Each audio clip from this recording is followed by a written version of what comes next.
い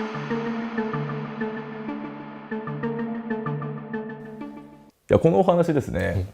スリラーナイト、僕が大切のお店に遊びに来てくださった鈴木くんっていう、20代前半の男の子から聞かせてもらった話なんですけど、はい、この鈴木くんって、すごい明るい子で、うん、お店に来れば気さくに話しかけてくれて、で僕も、ね、一緒にお酒飲みながらわーって喋ってたんですけど、ある日ねその鈴木くんが来た時ですよ。はい、翔平さん、ちょっと僕の友達の話聞いてもらっていいですかって言ってきて、で僕もなんか相談事かなって思って「どうしたの?」って言ってみたら「いや実は僕の友達にとんでもない嘘つきがいるんです」嘘つきはいはいはい高木ってやつなんですけど高木くんって言って話してくれたんですけど、この高木くんと、鈴木くんと高木くん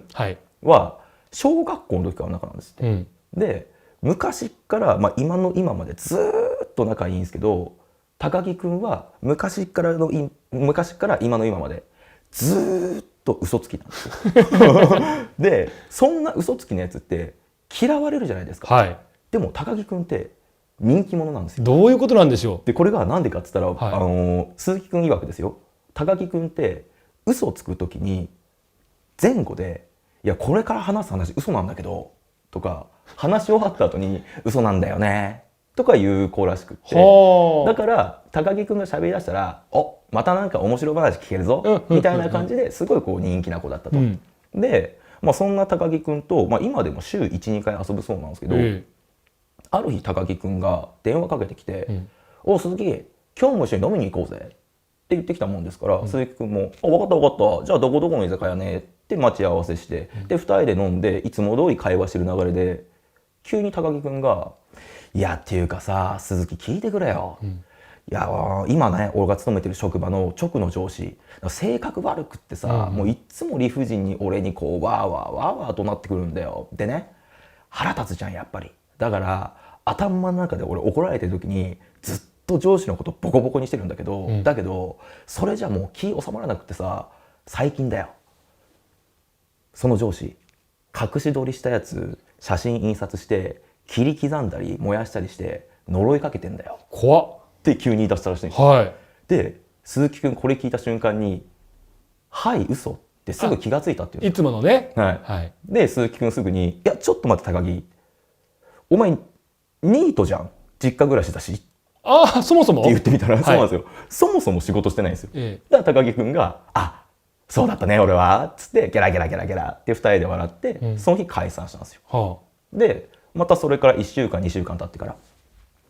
なあ鈴木飲み行こうぜ」高木くんが電話来たもんですから、鈴木くん前回と同じ居酒屋で待ち合わせして、一緒にこうお酒飲んでる中、また高木くんが「あそうそうそうそれちょっと聞いてくれよ、あのさ最近俺の彼女のさ様子がおかしいなって思ってて、いろいろ話聞いてったらあいつ浮気してたんだよ」ってさ、もうそれが本当に俺悲しくって悲しくって、もうね家帰ってから彼女も開き直ってさ、なんかもうどうでもいいやみたいになってたもんだから俺腹立っちゃって、今まで彼女からもらったもんだとか思い出のもの全部一個ずつ丁寧に包丁で刺してったんだよって言い出したんですよ。でこれも鈴木くんすぐに「はい嘘って分かった」って言うんですね。あのさ高木お前彼女いないし童貞じゃんって言ってみたら、高木くん「あまあそうなんだけど」つってまたゲラゲラゲラって笑ってたんですけど、こういう話をするようになってからちょっと高木くんの様子がおかしかったっていうんですよ。今までの高木くんってなんかね人のことを傷つけるような嘘だったりとか、なんか気持ち悪い嘘、そういうのつかなかったんですよね。で会うたびになんかこういうネガティブ要素のある嘘をつくもんですから、鈴木くんちょっとずつ一緒に飲むの嫌になってきたんですよ。ですから電話かかってきても「いやごめん仕事忙しくって」って断ったりだとか、また違う時も「あごめんもうさ実はもう予定があって」だとか、でずっと断ってって約2ヶ月3ヶ月一緒に飲まなくなった時に、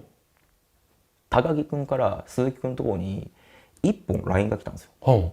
でなんだろうなと思ってその LINE を読んでみたら「今から俺の嘘に付き合ってほしい」っていう手出してたんですね。でと思って下読んでいくと「俺はお前のことを大親友だと思ってた、絶対に裏切らない友達だと思ってた。だけどお前は俺から離れようとしてる。それがすごい悲しいから、俺はこれからお前のことを呪うよ。呪って呪って呪って、お前が呪いで死んだ時に俺も死ぬんだって急に来たんですよ。はい。でこれ来た瞬間、鈴木くん、俺なんてことしちゃったんだろうと思ったんですって。でこれどういうことかっつったら、はい、こんなことを送ってくるぐらい精神病んでたんだ。俺なんで優しくしてあげられなかったんだ、気づいてあげられなかったんだっていう。そうなんですよ。あの時からもうおかしかったじゃん、っていうのに気がついて、すぐに「いやお前大丈夫？今から会うか?」ってだけ送ってみたら、高木くんから「大丈夫、俺は嘘つきだから」ってきたんですよ。でそれから数日経った時に、鈴木くん高木くんを除いた小学校の時から仲いい友達数人とお酒飲んでご飯食べてわー喋ってたんですって。で喋ってる流れで急に一人の友達が鈴木くんに「いやそういやさ鈴木、もう高木の話聞いたか?」って言ってくるんですよ。なんすか。で鈴木くんも「ん何?」って言ってたら「いや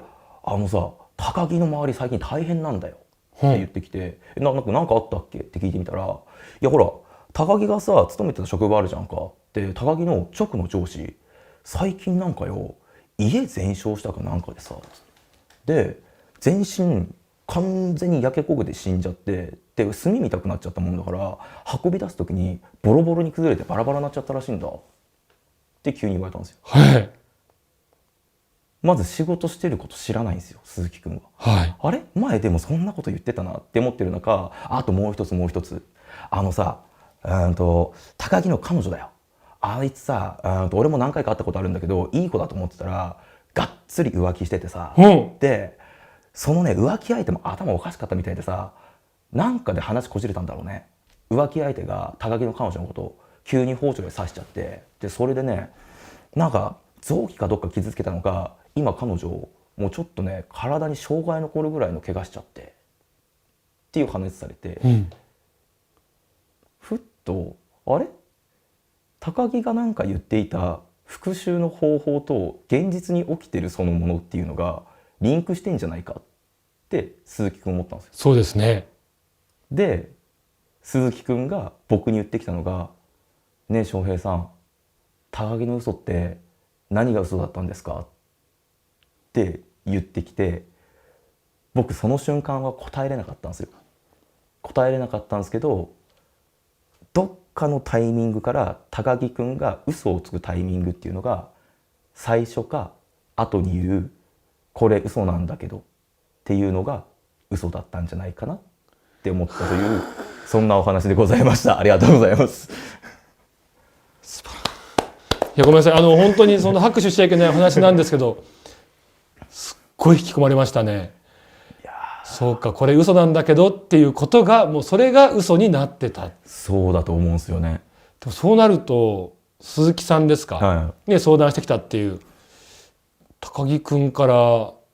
呪われて今しまっている状況なんじゃないですかね。いやでもそれが分かんなくて、俺聞き終わった後に「いやまあそれが嘘かどうかは分かんないけどさ」みたいな流れでちょっと明るめに「ちなみに今高木くんとはどういう関係なの?」っつったら「昨日飲み行きました」っ